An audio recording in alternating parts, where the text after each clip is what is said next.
Welcome back to your YouTube channel. അപ്പൊ ഇന്ന് ഞാൻ വന്നേക്കുന്ന ഒരു മധുരമുള്ളൊരു സ്പെഷ്യൽ ഡിഷുമായിട്ടോ കേട്ടോ. എന്നാന്നറിയാവോ?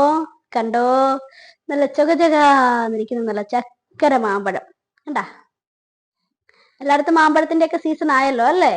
നമുക്ക് നമ്മുടെ മാവേലിൽ കുറച്ചൊത്തിരി ഇല്ലായിരുന്നു, കുറച്ച് മാങ്ങയൊക്കെ ഉണ്ടായി. അപ്പൊ ഞാനത് എടുത്തു വെച്ചതാണേ. നമുക്ക് നല്ല ടേസ്റ്റി ആയിട്ടുള്ള ഒരു മാമ്പഴ പുളിശ്ശേരി ഉണ്ടാക്കിയാലോ? അപ്പൊ എല്ലാവരും പറയും ഞങ്ങൾക്ക് മാമ്പഴ പുളിശ്ശേരി ഉണ്ടാക്കാൻ അറിയാമെന്നല്ലേ. പക്ഷെ ഇത് വെറൈറ്റി ആണ്. അത് നമ്മുടെ ഈ പണ്ടത്തെ കാലത്തെ നമ്പൂതിരിമാരൊക്കെ ഉണ്ടാക്കുമല്ലായിരുന്നോ? അവരുടെ പുളിശ്ശേരി എരിശ്ശേരിയൊക്കെയാണല്ലോ ഏറ്റവും ടേസ്റ്റി ആയിട്ടുള്ളത്. അപ്പൊ നമുക്ക് അവരുണ്ടാക്കുന്ന ആ ഒരു സ്റ്റൈലില് മാമ്പഴ പുളിശ്ശേരി ഉണ്ടാക്കി നോക്കിയാലോ? ബയോ. നമ്മുടെ സ്പെഷ്യൽ ആയിട്ടുള്ള മാമ്പഴ പുളിശ്ശേരിക്ക് ആദ്യമായിട്ട് തന്നെ മാങ്ങ നല്ല തൊലി കളഞ്ഞ് എടുത്തു വെച്ചിരിക്കുന്നത്.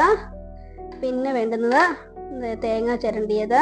മാമ്പഴ പുളിശ്ശേരിക്ക് നമ്മൾ സാധാരണ പുളിശ്ശേരി ഉണ്ടാക്കുന്നേക്കാളും കുറച്ചുകൂടെ തേങ്ങ അധികം വേണം കേട്ടോ.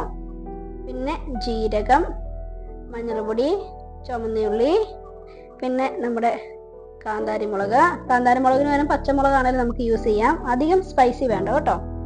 പിന്നെ കറിവേപ്പില, പിന്നെ ഇത് എന്ന് പറയുന്നത് നമ്മുടെ ഉലുവയില്ലേ, അത് വറുത്ത് പൊടിച്ചരിച്ച് വെച്ചിരിക്കുന്നത്. പിന്നെ ശർക്കര. പിന്നെ നമുക്ക് ഉണ്ടാക്കുന്ന വീഡിയോയിലേക്ക് പോയാലോ? അപ്പൊ നമ്മൾ നമ്മുടെ മാമ്പഴ പുളിശ്ശേരി ഉണ്ടാക്കാൻ പോകുന്നത് മൺചട്ടിയിലാണ് കേട്ടോ.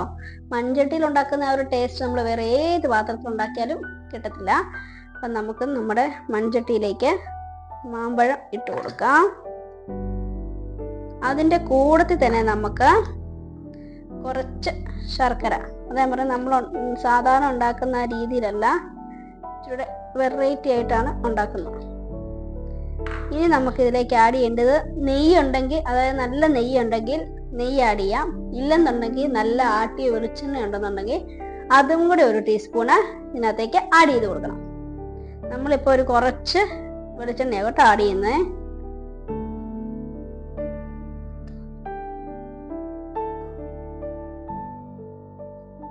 ഇനി വേണ്ടത് ഒരതള് കറിവേപ്പില ഇങ്ങനെ കൂടി ഇടാം അല്ലേ. ഇനി ഒരു ലേശം വെള്ളം കൂടി ഒഴിച്ച് നമുക്കിതിനെ വേകാനായിട്ട് അടുപ്പേ വെക്കാം. അപ്പം നമ്മളിത് വെള്ളം കണ്ടല്ലോ അല്ലേ, ഇത് അധികം വെള്ളം ഒന്നും വെച്ചിട്ടില്ല. ജസ്റ്റ് ആ മാമ്പഴം ഒന്ന് മുങ്ങിക്കിടക്കാൻ വേണ്ടിയിട്ടുള്ള വെള്ളം വെച്ചിട്ടുള്ളൂ കേട്ടോ. ചെയ്ത പഴമാങ്ങ ആയതുകൊണ്ട് വെന്ത് കഴിയുമ്പോഴത്തേനും അതിൻ്റെ നീരങ്ങ് ചാറാകും. അപ്പം നമുക്കിനി ഇതൊന്ന് മൂടി ഒരു 10 മിനിറ്റ് വെച്ച് വേവിച്ചെടുക്കാം. അപ്പം നമ്മുടെ മാമ്പഴം അവിടെ ഇരുന്ന് വേകുന്ന നേരം കൊണ്ട് നമുക്ക് ഈ ഇൻഗ്രീഡിയൻസ് എല്ലാം നല്ല ഫൈനായിട്ട് അരച്ചെടുത്തോണ്ട് വരാം. നമുക്കൊന്ന് തുറന്നു നോക്കാം അല്ലേ. അടിപൊളി. നല്ല ആ എണ്ണയുടെയും ആ മാമ്പഴത്തിന്റെ വേഗം ആ ഒരു സ്മെല്ലും കൂടെ ആയിട്ട് നല്ലൊരു സ്മെല്ല് വരുന്നത് കണ്ടാ.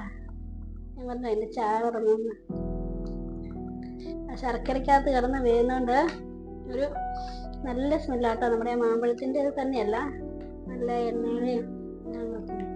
അപ്പൊ നമുക്കിനി ഇതിനകത്തേക്ക് ഒരു കുറച്ച് ഉപ്പും കൂടെ ഒഴിച്ചു കൊടുക്കാവേ.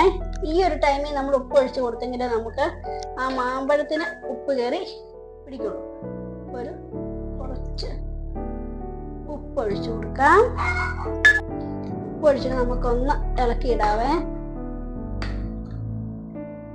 നമ്മളെല്ലാം ചട്ടിയിലും വിറകടുപ്പിലും ഒക്കെ ഓട്ടോ ഉണ്ടാക്കുന്നത്. അപ്പൊ നല്ലൊരു ടേസ്റ്റും ഉണ്ട്, നമ്മുടെ തനതായ രുചി തന്നെ നമുക്ക് കിട്ടുമല്ലോ. അപ്പോൾ നമ്മുടെ മാമ്പഴം എല്ലാം നന്നായിട്ട് വെന്തരിഞ്ഞിട്ടുണ്ട്.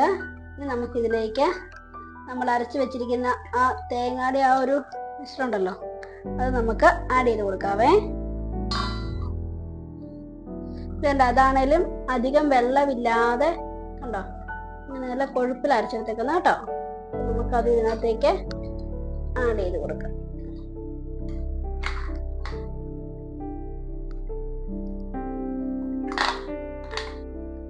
മിക്സിയിൽ ജാറ് കഴുകി കുറച്ച് വെള്ളം കൂടെ ഒഴിക്കാം കേട്ടോ. നമുക്കിതിനൊന്ന് ഇളക്കി കൊടുക്കാവേ.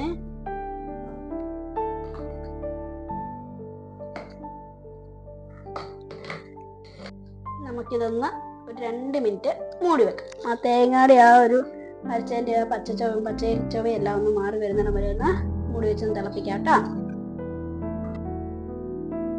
നമുക്ക് നമ്മുടെ ചട്ടി തുറന്ന് നോക്കാം അല്ലേ.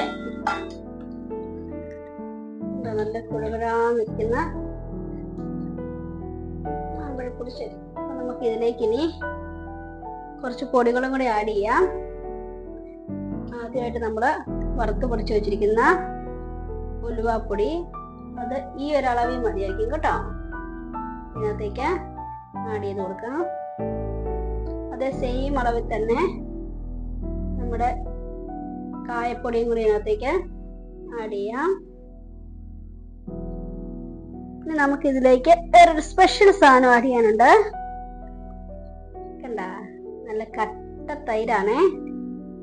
അതും കൂടെ നമുക്ക് ഇതിനകത്തേക്ക് ഒഴിച്ചു വെക്കാം. ഇത് നമുക്കൊന്ന് ഇളക്കി നോക്കാം കേട്ടോ.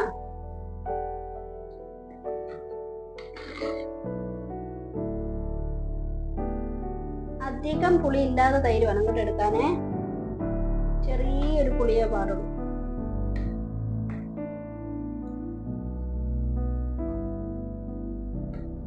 ഉപ്പും മധുരമൊക്കെ നോക്കണം കേട്ടോ.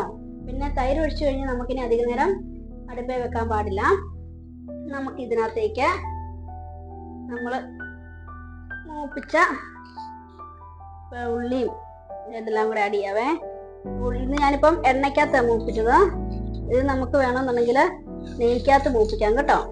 മൂപ്പിച്ചതിനകത്ത് ഞാൻ ഉലുവായും കടുകും പിന്നെ നമ്മുടെ ഉഴുന്ന പരിപ്പും കൂടെ ആഡ് ചെയ്തിട്ടുണ്ട് കേട്ടോ. മാമ്പഴപ്പുളിശ്ശേരി ആയതുകൊണ്ടാണേ. ഇത് അടുപ്പേന്ന് വാങ്ങാം. അപ്പൊ നമ്മുടെ ടേസ്റ്റി ആയിട്ടുള്ള മാമ്പഴപ്പുളിശ്ശേരി ഇതേ നല്ല വരുന്നുണ്ട്. പുതിയൊരു വീഡിയോയിലൂടെ കാണുന്നതും വരെ ബൈ.